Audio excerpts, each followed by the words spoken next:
히브리서 제1장.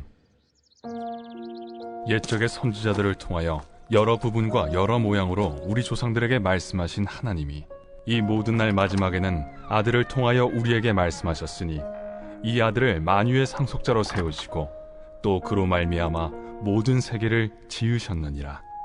이는 하나님의 영광의 광채시요 그 본체의 형상이시라.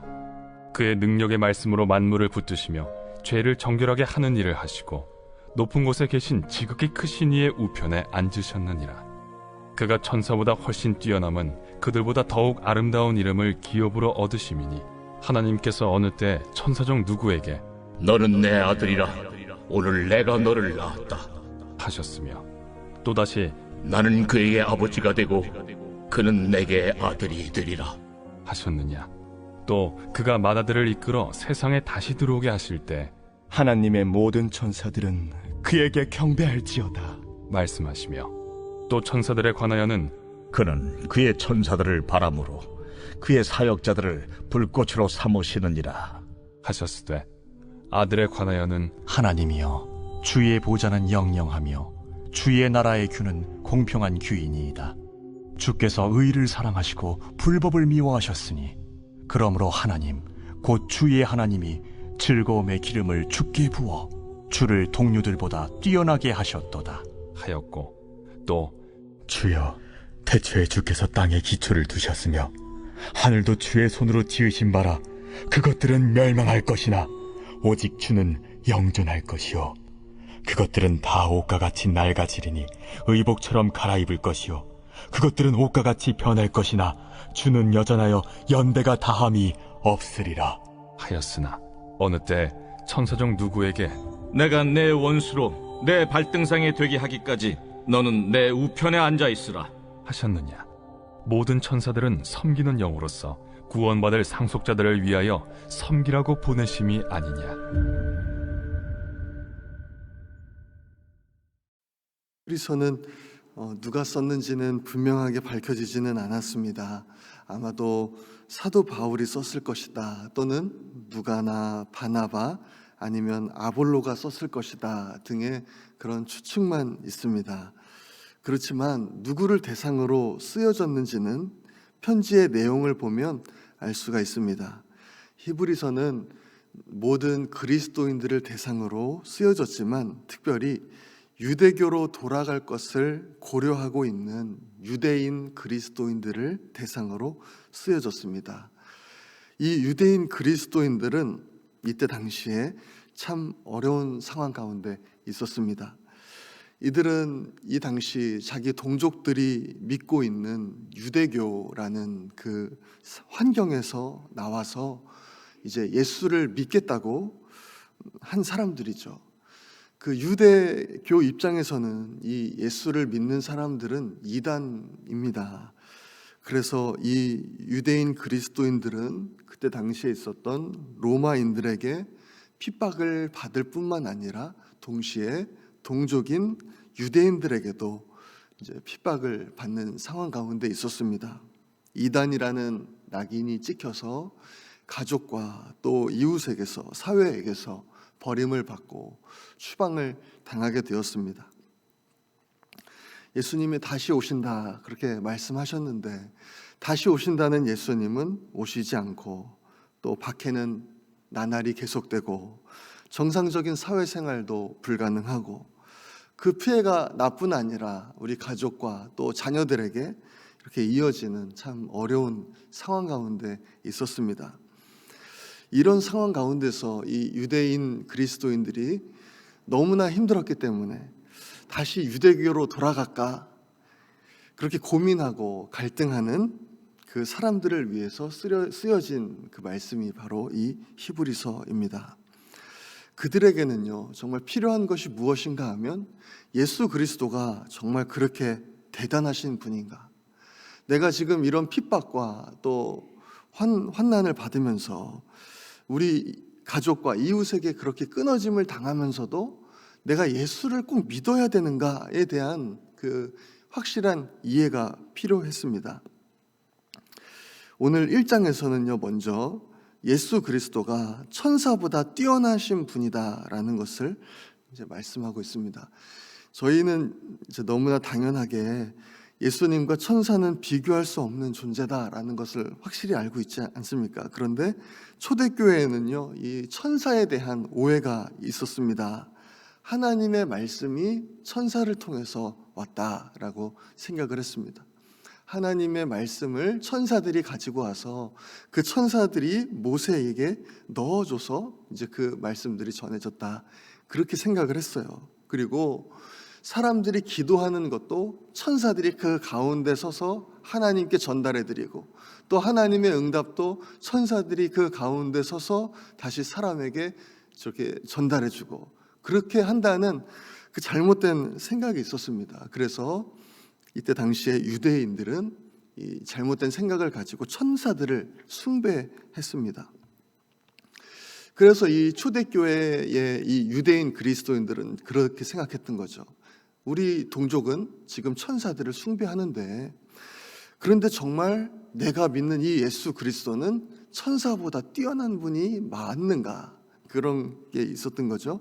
이에 대해서 이제 히브리서 기자는요, 예수 그리스도는 천사와는 비교할 수 없이 뛰어나신 분이다라고 이제 분명히 말씀합니다. 예수 그리스도가 천사보다 뛰어난 이유 중에 가장 큰 것은요, 천사는 하나님의 아들이 아니지만 예수 그리스도는 하나님의 아들이다라는 것이죠. 5절 말씀은요, 오늘 본문 5절 말씀은 이렇게 말씀합니다. 하나님께서 어느 때에 천사 중 누구에게 너는 내 아들이라, 오늘 내가 너를 낳았다 하셨으며, 또다시 나는 그에게 아버지가 되고 그는 내게 아들이 되리라 하셨느냐, 이렇게 말씀합니다.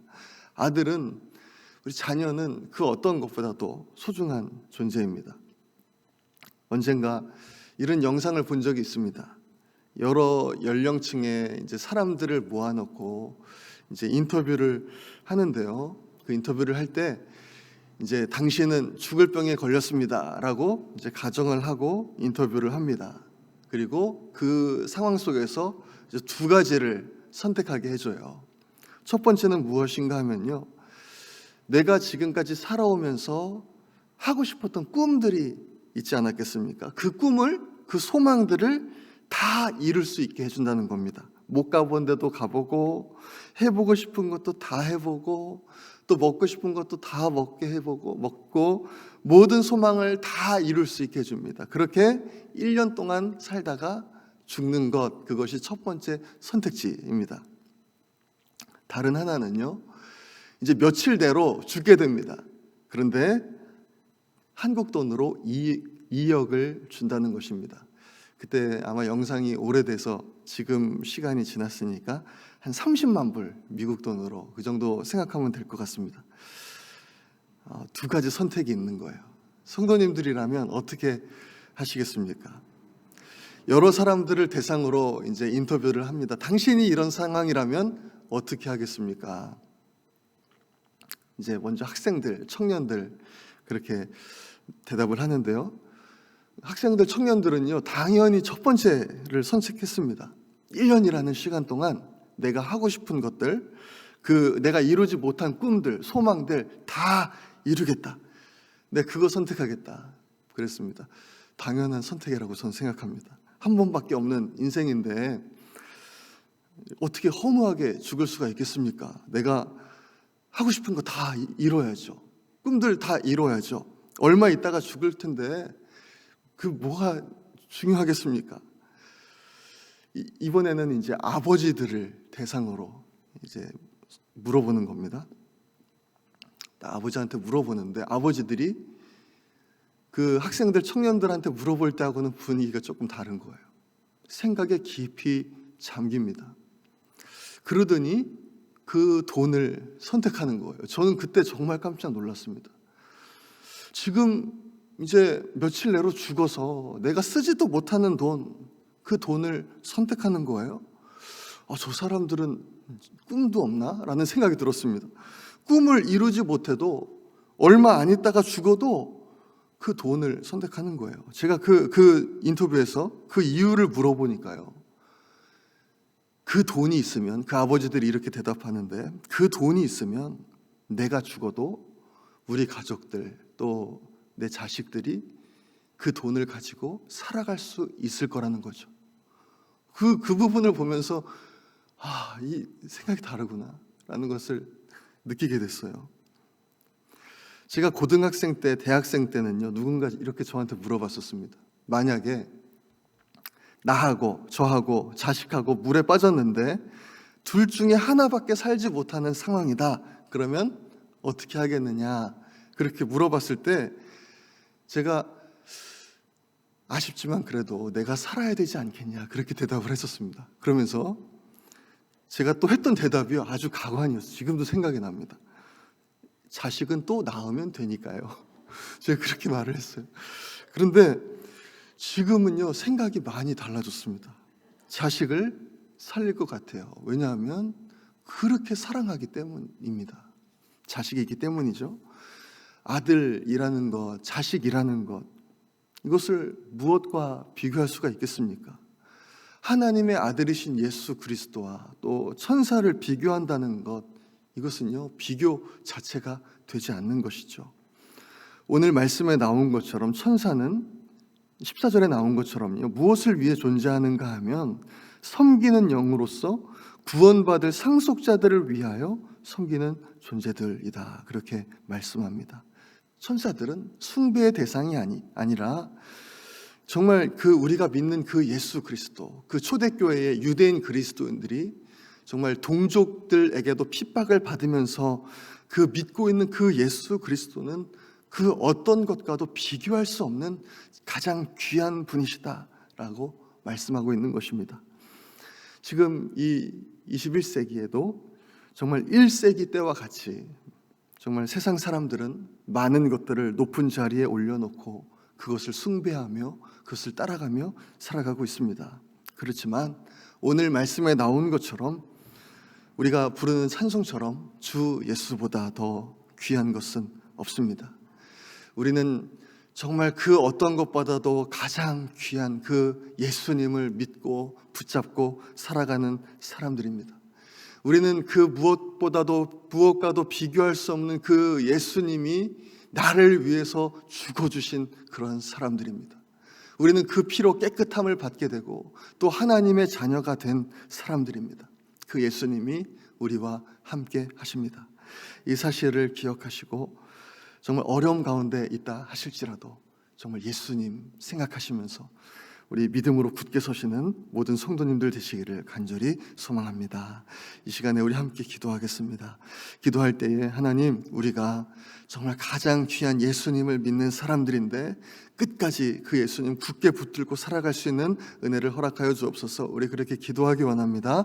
어려움을 겪고 있는 성도님들과 또 질병으로 고통받고 있는 환우분들 위해서 기도해 주시고 또 우리 온 성도님들에게 구령의 열정을 주셔서 하나님, 우리를 통해서 많은 영혼이 구원받는 역사 있게 하여 주옵소서. 미국과 한국의 정치, 경제, 문화가 하나님 말씀 위에 굳게 세워지도록 우리 주여 한번 외치고 기도하겠습니다. 주여.